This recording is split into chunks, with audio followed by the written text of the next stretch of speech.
Hello everyone, welcome to Abnormal Investigations. As you can tell, I'm a little under the weather.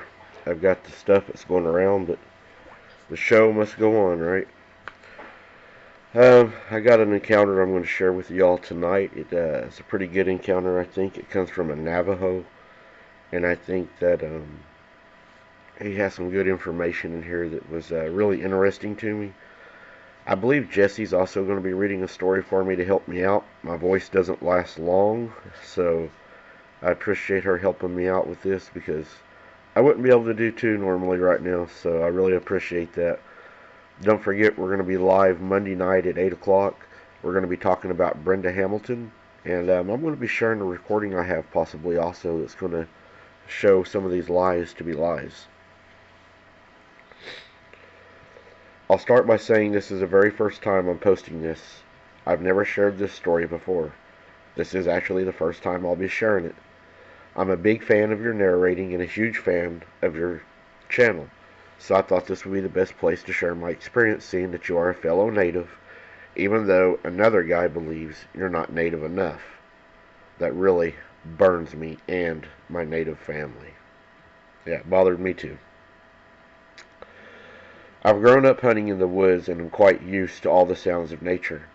I'm accustomed to what's around me, but this was not nothing like I've ever seen. My buddy Jake and I were hunting in the woods, eastern Tennessee, close to the North Carolina border. We used to go out there for weekends once a month and camp out while we hunted. We got out there on a Friday night and set up our tents, and we gathered some wood for our fire. Since we got out there too late to start down any of the trails, we just sat by the fire, and we started to make ourselves a little bit of dinner. Everything was peaceful until about 11 p.m. Then we started hearing branches breaking and twigs snapping like something heavy was walking through the woods. It sounded like something wanted us to know that it was there, and it sounded big. The branches being broken made a loud crack as if someone broke a huge branch over their knee. Jake and I jumped out of our tents, and mind you, we only had bows because it was archery season. We both had our flashlights in our hand and our knives on the other. We were searching around with the lights to find out what was really over there. By this time, the fire was already really dimmed down. I put another piece of wood onto the fire to try to lighten up the area, in case it was a black bear or something that would stay away from the camp. As soon as the sparks flew into the air from the throwing the wood on this, a loud, strange, gurgly growl came from within the woods. This was no bear. It wasn't a cougar. I have no idea what made that growl, but it was like nothing that I'd ever heard in these woods before. My buddy agreed and started yelling at it, telling it to go away, to get out. I grabbed my bow from the tent, telling him if I found what this thing was to keep the light on it.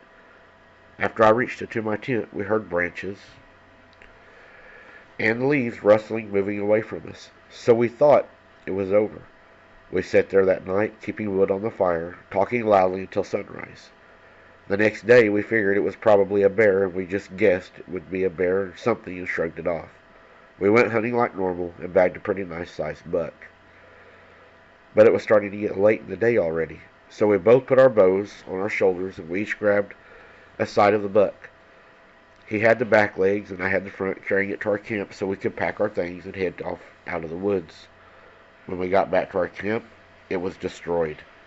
It started getting darker fast. We looked at each other and we both knew that, well, what we were both thinking anyways. We both just took the deer and we left our tents and coolers behind along with our packs and just headed down the trail to get back to our truck. We started hearing that growl again, coming from behind us, and it started to get louder. So we started to pick up the pace even more, trying to get out of there, until it literally sounded like it was right behind us. By this time, it was already dark, and we couldn't see anything around us. So we dropped the buck, grabbed my knife from its sheath. Before Jake could get his light on, this thing was gone.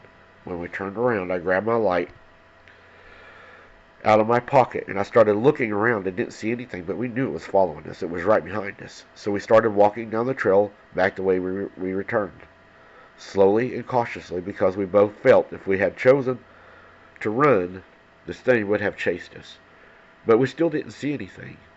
So we turned around and our buck was now gone.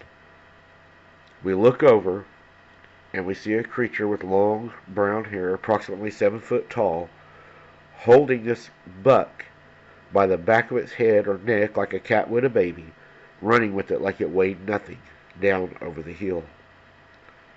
I've never seen anything like this before, and I pray I never see it again. I wanted to share this with you just to show you the pure power they are. Was he hungry? Why did he take our deer? Was he not able to find one? I don't know. But this was very, very scary. Yeah, it sounds like he wasn't having any luck, and he seen opportunity, and he tricked you guys. It's probably more than one, and they grabbed him a free kill. What do y'all think? Let me know in the comments. Thank you, everybody, for listening, and we'll see you on the next one.